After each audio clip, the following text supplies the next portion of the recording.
जय खेडूत मित्रों, તમે જોઈ શકો છો અમે કઈ દવા લીધી છે, હું કેટલી માત્રામાં ને કઈ રીતના દવા મિક્સ કરું છું એ બતાવીશ। જોઈ શકો છો મિત્રો, અમે પહેલાં આ કરંટની દવા અમે નાખીએ છીએ। પહેલાં 800 લીટરની જ બનાવીએ છીએ, એટલે 400 ml લીધી છે। જોઈ શકો છો, પાણીમાં નાખી દઈશું પહેલાં અને એકદમ મિક્સ કરી દઈશું। હવે મિત્રો આ સ્વાદિન લીધી છે, 1 કિલો છે 1000 લીટરમાં, અમે 800 લીટરનું બનાવીએ છીએ, 1 કિલોને 600 ગ્રામ નાખવાનું છે।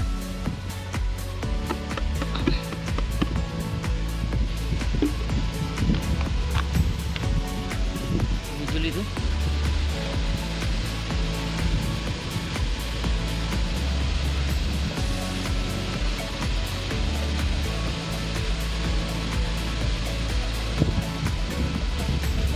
થઈ ગયું છે અને મિક્સ કરી દઈશું બરોબર। જોઈ શકો છો સ્વાદિન મિક્સ થઈ રહી છે। હવે મિત્રો રૂટ ગુરુનો વારો, જોઈ શકો છો રૂટ ગુરુ પણ 1000 લીટરમાં 2 કિલો છે, આપણે 800 લીટર પાણીમાં બનાવીએ છીએ તો 1 કિલો ને 600 ગ્રામ નાખવાનું છે। 1 કિલોનું પેકેટ નાખી દીધું છે આપણે। બીજું અડધું હું નાખી દઉં છું મારી રીતે, જોઈ શકો છો રૂટ ગુરુનો કલર આવો આવે કાળો, મિક્સ થઈ ગયું છે। હવે આપણે નાખી દઈશું ટેન્કરમાં, 300 ml છે, એક ટોકાની અંદર પણ આપણે નાખીશું 240 નાખવાનું છે।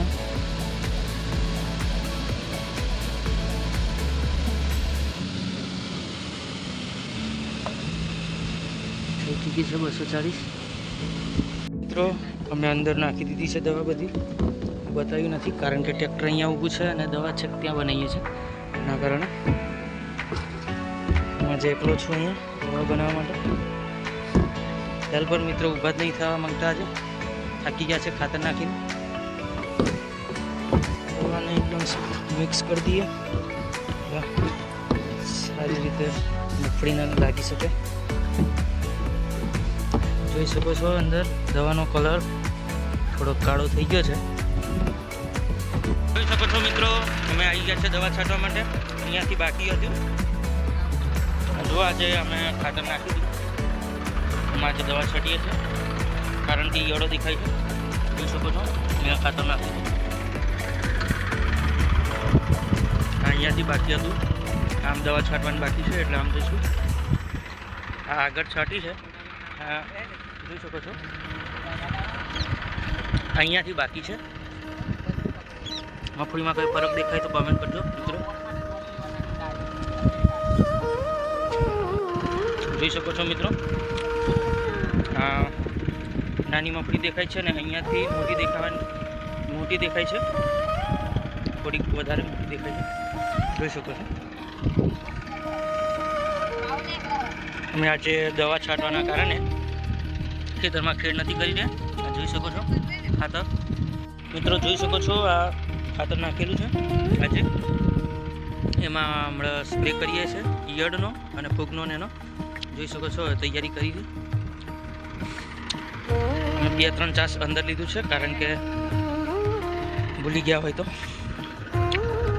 જોઈ શકો છો આ તફાવત દવા છાંટ્યા, આ ચાસ દેખાય છે એ દવા છાંટ્યા વગરનો છે ને આ છોટેલો લાગે છે। દવા ચાલુ કરી દીધી છે અમે,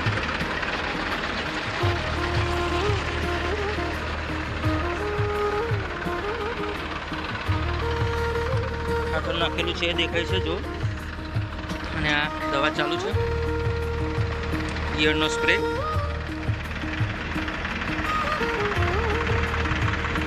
મિત્રો અમે આજે ખેડવાનું બંધ રાખ્યું છે કારણ કે આજે ખુલ્લું ગાડી છે, વરસાદ વાતાવરણ નથી આજે, સ્પ્રે કરી લઈએ પહેલાં, પછી ખેડકામ તો પછી પણ થઈ શકે। ઘાસ એટલું બધું છે નહીં, કોઈક કોઈક જગ્યાએ દેખાય છે, પણ આજે સ્પ્રે કરી લઈએ પહેલાં. ઈયળ દેખાય છે ક્યાંક ક્યાંક. પાછો વરસાદ આવી જાય તો સ્પ્રે કરવા ના દે. પહેલાં મફળી હાચવીશું, પછી ખેડકામ કરીશું.